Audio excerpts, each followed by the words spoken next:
Our sponsors: The Finkley Experience, HBCU First, The Jamal Bakes Morning Show, J&J Leadership Academy. Thank you for your contributions towards The Michael Finkley Show.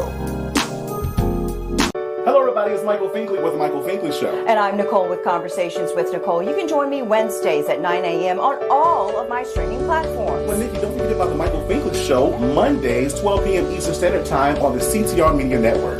Join us.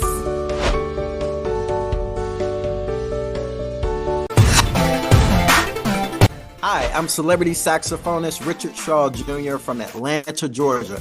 Make sure you stay tuned for more with The Michael Finkley Show. It is absolutely phenomenal.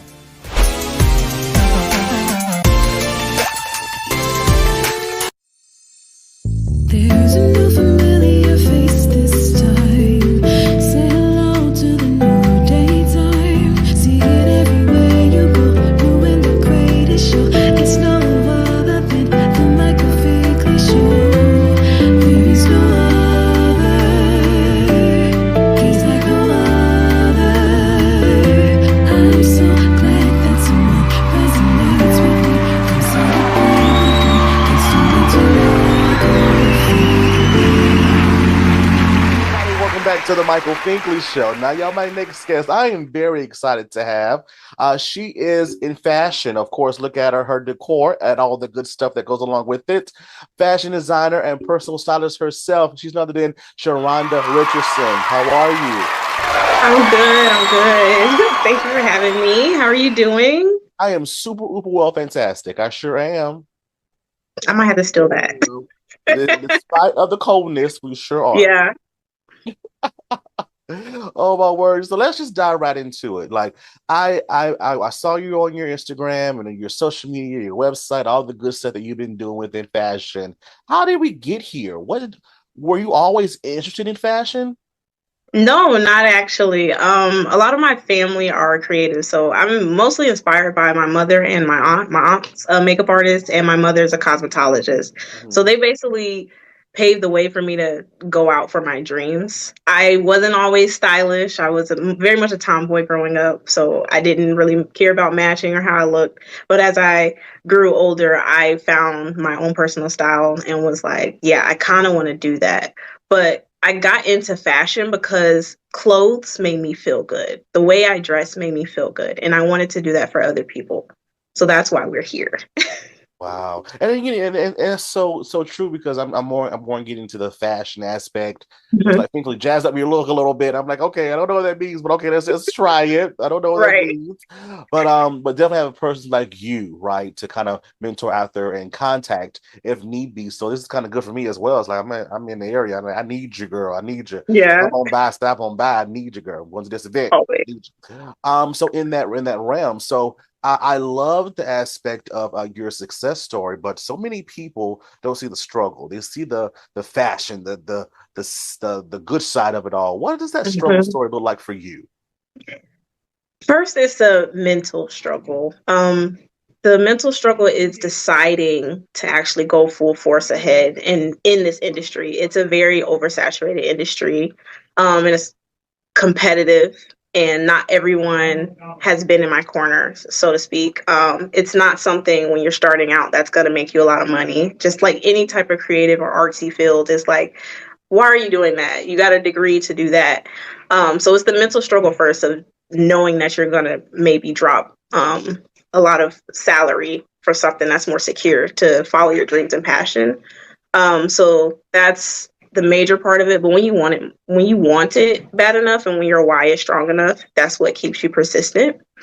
So financial struggles for sure. Every time you want to create a new look, you have to find the coins to go buy the fabric and redo it, or trying to reach out to clients. So I could say behind the scenes, that is definitely the hard part, but continuing to do that and pursue those different opportunities is why I am still in the industry, making fabulous connects, and having more and more opportunities as we continue to grow.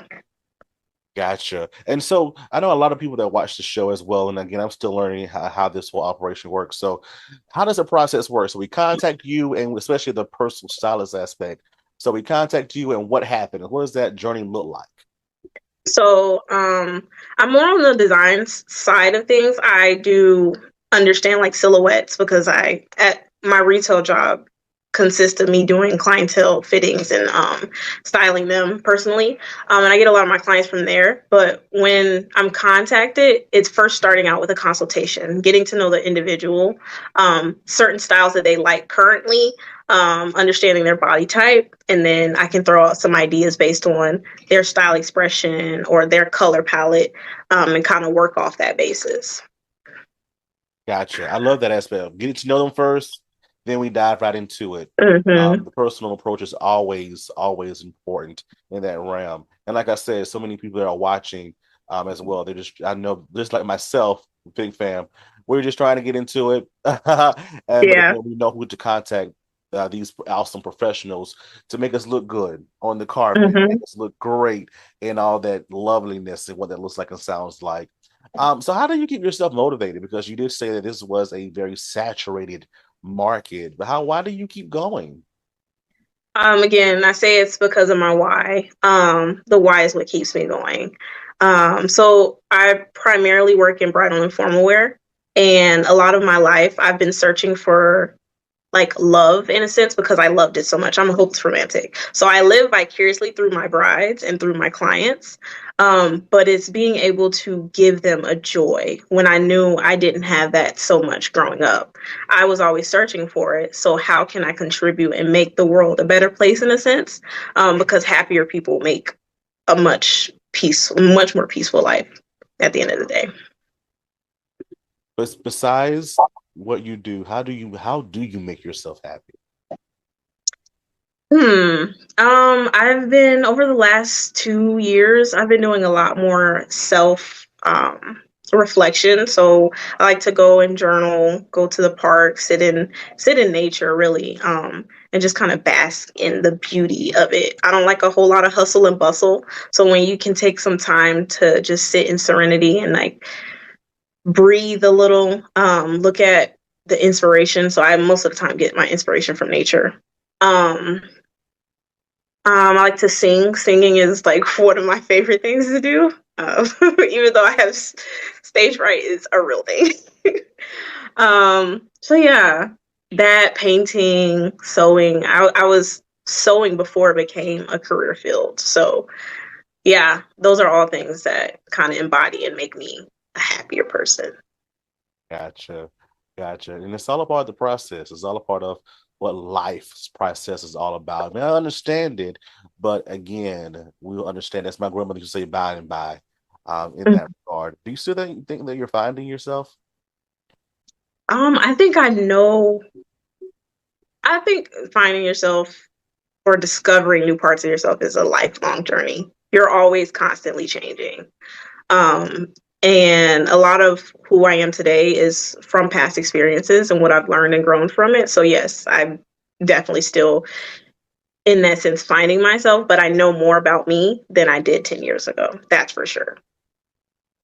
Gotcha. And that makes sense. That definitely makes sense. And I feel that in a relationship, and again, that relationship started with us and then evolving to someone else coming in, right? So now I Hmm. know who I am. Now I got to know who to learn who this person is. We have to learn each Right, other, right? And right. then it's continuous, even with our siblings, our parents, because I look at my parents now. They'll be 60 this year. Well, they're different from when I was born. They were in their 30s. Exactly. So they're different people now. So now I have to Exactly. acclimate to who they are now as individuals. So Hmm. it's just like life. Life. The circle of life. The And when circle you of find life. the beautiful pieces in it, like it makes life that much more enjoyable at the end of the day. Just find the little pieces because everybody's trying to focus on the negative. But no, there's so much beauty in life if you actually sit there and take the time to look for it. You got that right. Say that 5 more times. Listen, because that's the key. That's definitely the key. It And is. now I've been knowing Leslie for a while now. I think about 4 or 5 years now. Mhm. And um I remember we were having several conversations about this movement and this Stitch Me Please. I'm like, girl, what is this? Mhm. She started telling me some things, and once I look up, I'm like, she's on the move with it. I'm like, oh my Yeah. gosh. And so she's bringing people along that she just truly believes in and that believe in the vision that she has for this. How has this movement affected you positively? Okay, so this prior to the event that I just went to, I had went to one other. So this is my second event, or that was my second event. I'll be going to the one next month. Mhm. But it's done a lot for me actually. I've been able to network with some people in the fashion industry that we're still in contact with, like networking and being able to switch contacts. I think I've grown in my confidence, being able to, yeah, actually step out into some of the media world of what fashion is entailing. So I've definitely added people in. I was like, come with me next one, come with me the next one. Because it's I like the community. It's very hard to find a community in the fashion industry that's not so gatekeepy. Um, and we can all grow and feel comfortable, feel confident, and just understand what our strengths are in the industry. So definitely love the movement that is happening. I can't wait to see, what it ends up being. I love it. That's what's supposed to happen. We learn, we grow, we do it together. We do it Mhm. together because you can't learn to grow if you keep it all to yourself. Right, And let that exactly. fist out and give somebody a hand. You have to give somebody a hand. There's some things that I just literally learned. I've been doing this for 5 years now. I literally learned last week. I'm like, why did I know this last Yeah. like 5 years ago? Because someone didn't want to give me information, but I had to learn Hmm. from someone else. Right. And so now we can grow together. I have information, Exactly. you have information. Let's go. Let's make this Let's go. happen. Exactly. Let's make this happen. Come I say that all on. the time. Oh, I love it. But when we come back, we're going to talk about the aspect of reflecting on the question of what if within our newest segment. Don't go away, Think Fam. Back in a moment.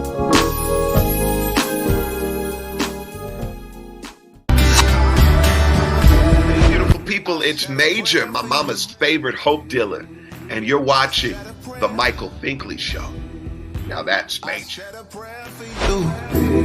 I said this prayer, I pray. HBCU First. HBCU First Incorporated is a 501c3 nonprofit organization. HBCU First is a student-led community advancing the well-being and economic participation of America's Black youth. As the leading HBCU internship and mentoring academy, we empower elite students from 70 plus historically Black colleges and universities with in-demand college to career skills. For more information, visit their website, www.hbcufirst.com.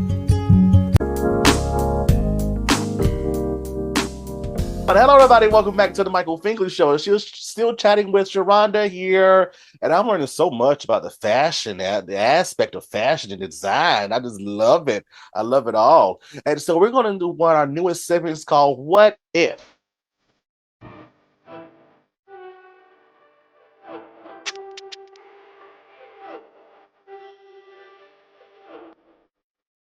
Now, within this segment, we reflect on the question of you have done so many things in fashion and design thus far.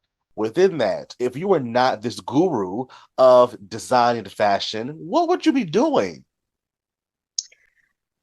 This is an easy question for me, because I've struggled with it in coming up in school. I've always been one of the smarter ones or higher excelling, doing extra classes and things like that. My first career and first major was actually biology.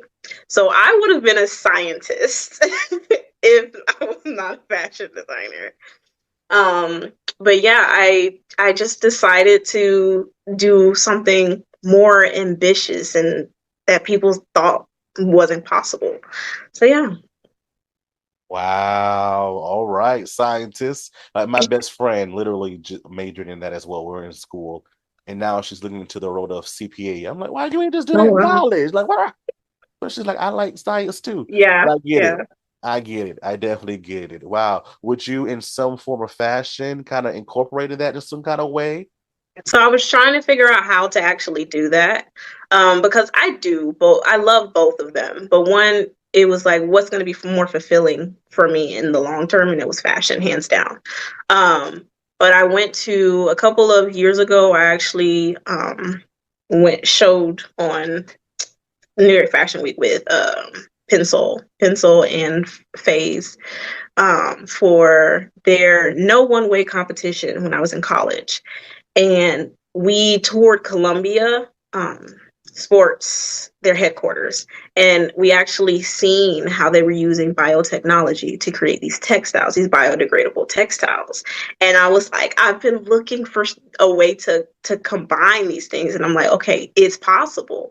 So that kind of opened my eyes of like, how am I going to utilize biology in textiles? And also, like I said, I'm inspired by nature a lot, which is biology. So a lot of that comes out in the garment silhouettes or patterns that are being displayed. I love it. Make it happen for yourself. Bring your passions together, literally. I've been in education for the past 14 years. And so I'm like, I love both of them. I do. So how can I make this happen? You know, entertainment and education. We're making it happen for ourselves. Absolutely. Definitely. So if you believe in it, other people will believe in it as well.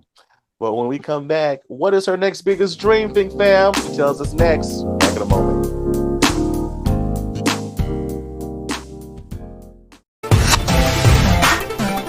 Hi, everybody. I'm Teron Brooks. Perhaps you know me as Eddie Kendricks in the miniseries The Temptations. Perhaps you've seen me on Broadway. Perhaps you've listened to some of my records. I'm happy that I'm here at the Michael Finkley Show. You're watching it right now.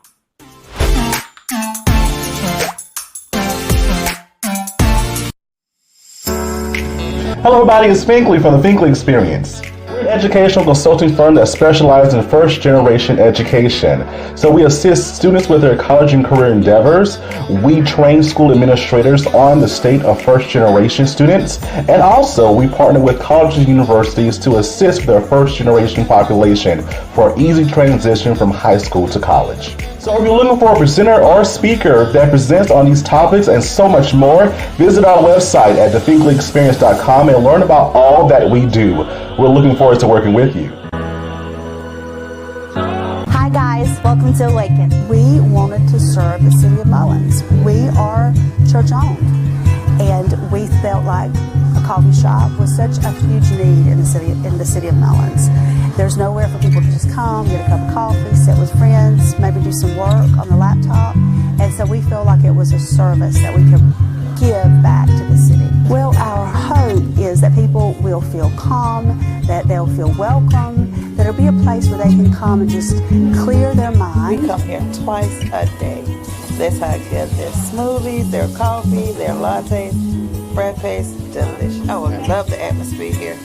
If I had time to come and just sit and relax, I would. It's awesome. One thing that I really love about it being here is just the cozy environment. It's so inviting. I can come in here and I can get my schoolwork done, a good coffee and a good meal. But I'm just really thankful that they're here and that I have a good place to go. We're open Tuesday through Friday from 7 a.m. to 2 p.m. and Saturday from 8 a.m. to 2 p.m. Awaken Coffee Bar, downtown Mullins. Looking for some of the best soul food right here in Mullins, South Carolina? I promise you, come on down to Garden Alley.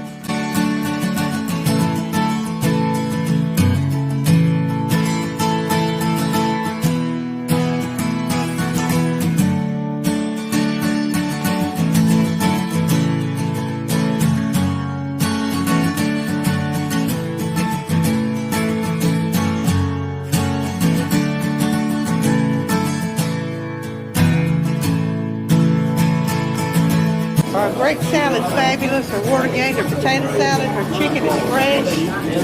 Macaroni and cheese is salted to perfection. I haven't found anything that's not great. Best we've ever. Banana pudding, cakes, pies. Yeah. Selection is huge. Garden Alley is an awesome place to eat. I really love it. Come by and see the amazing staff at Garden Alley, downtown Mullins.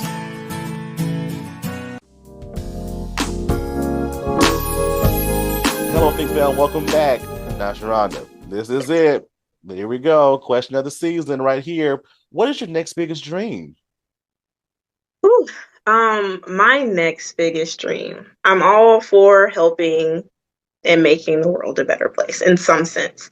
I actually want to formulate a nonprofit that helps homeless people get off the street. We'll provide jobs, we'll provide clothing for first interviews, things of that nature, just to get them back on their feet. It'll be a program that I'm wanting really bad to start. So Wow. I love the aspect of giving back. Like once we know who we are, we're establishing in that, and we have these ideals that we want to present to the world. Now let's give back.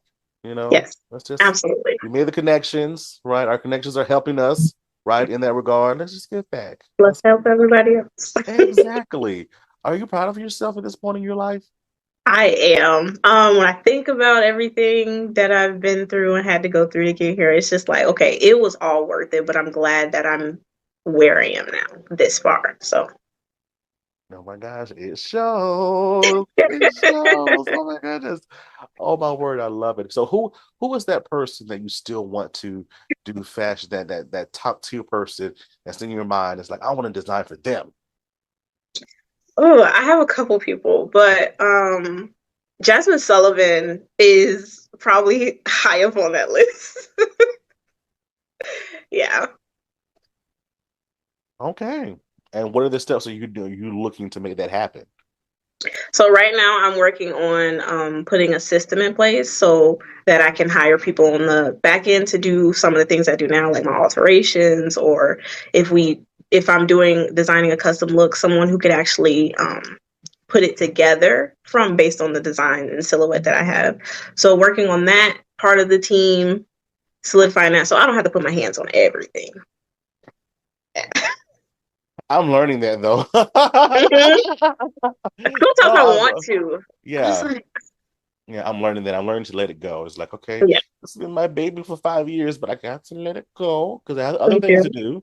You gotta grow. Let it go. I gotta grow. I gotta let it go. It's so hard. It's so hard. I know. I've been doing it for so long. I gotta let it go. Gotta let it go. Oh my word. So I appreciate you so much for just sharing your words, your wisdom, and your encouragement within this interview, because again, someone's watching and they're saying, oh my gosh, she's doing it, she's living it up, and if she can do it, I can do it too. Right. Definitely. How can we continue the journey with you and follow you on social media? So you can follow me at Rich Rare Designs on Instagram. I'm working on my TikTok, or you can go to www.richandraredesigns.com. All right, there you go, Fit Fam. Go follow her, support her. Like literally, I know a gang of people now that when I go to different events, I ain't got a little busted, but I can look my best, right? Yeah. These people on the red carpet, as I'm on the red carpet myself. Thank you again for being with us. We appreciate you so much. You're so very welcome. Think Fam, thank you so much for watching. And always, always, always remember to pursue your dreams. Have a good one.